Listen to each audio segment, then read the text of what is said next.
धर्म किसी भी कारण से अविश्वास की सीमा नहीं बांधता, मगर मनुष्य जब तरह तरह के ढोंगों के माध्यम से मुझे पूजता, धार्मिक अनुष्ठान करता, स्नान ध्यान करता, तब भी ना तो मुझे पहचानता और ना ही किसी कुकर्म से भय करता है।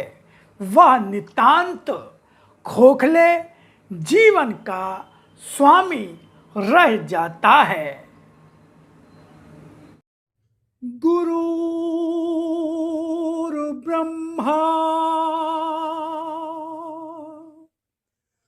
गुरुर्विष्णु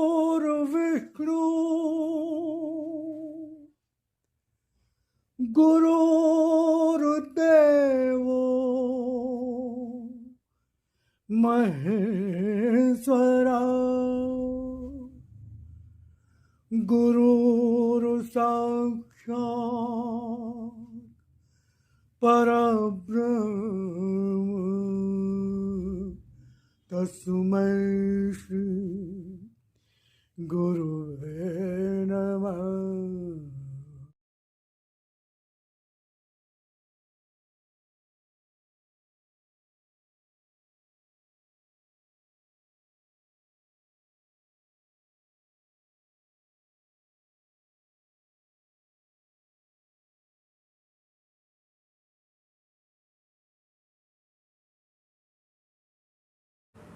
धर्म यह भी कहता है कि मंदिर में कौन है उसके सामने जाओ तो अपने दुष्कर्मों को लेकर न जाओ।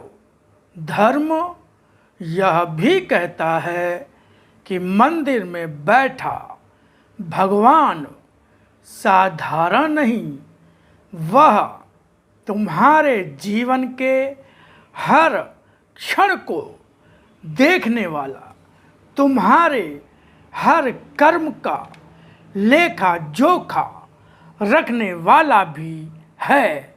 इसलिए उसके सामने ऐसा जीवन लेकर जाओ जिसमें मन की कोई भी भावना ऐसी ना हो जिसमें कुछ भी छिपाने को हो या कुछ पराये की भावना का रूप हो।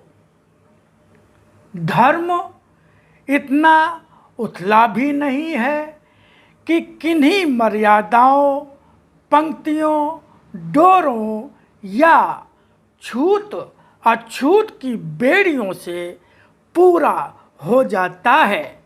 धर्म की सीमाएं मजबूत होती हैं तो वह जीवन मजबूत होता है, और जहाँ जीवन मजबूत होता है वहाँ परिवार भी मजबूत होता है।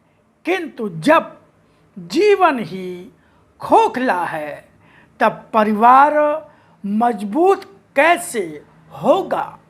धर्म किसी भी कारण से अविश्वास की सीमा नहीं बांधता, मगर मनुष्य जब तरह तरह के ढोंगों के माध्यम से मुझे पूजता, धार्मिक अनुष्ठान करता, स्नान ध्यान करता, तब भी ना तो मुझे पहचानता और ना ही किसी कुकर्म से भय करता है।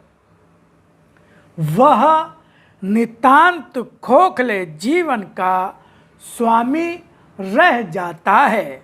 आस्तिकता भी भाग्य से मिलती है।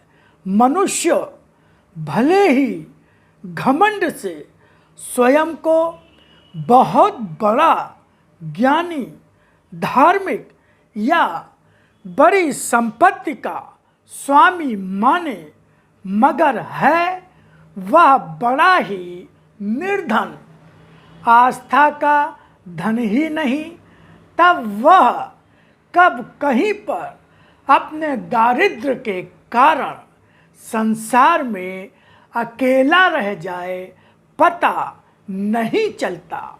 आस्तिकता का साथ मनुष्य को कभी अकेला नहीं छोड़ता।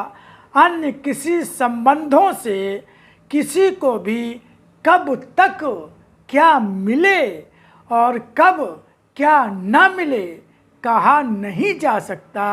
यह संसार जब स्वार्थों पर ही टिका है, तब कब स्वार्थों के संबंध टूट जाएं पता भी तो नहीं चलता।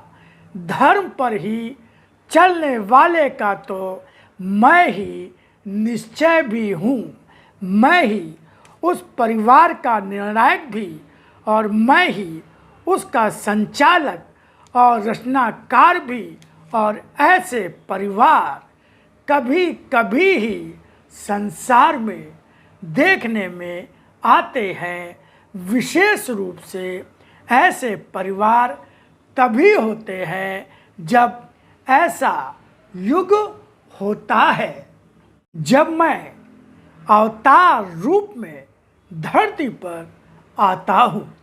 विशेष रूप से ऐसे परिवार तभी होते हैं जब ऐसा युग होता है, जब मैं अवतार रूप में धरती पर आता हूँ।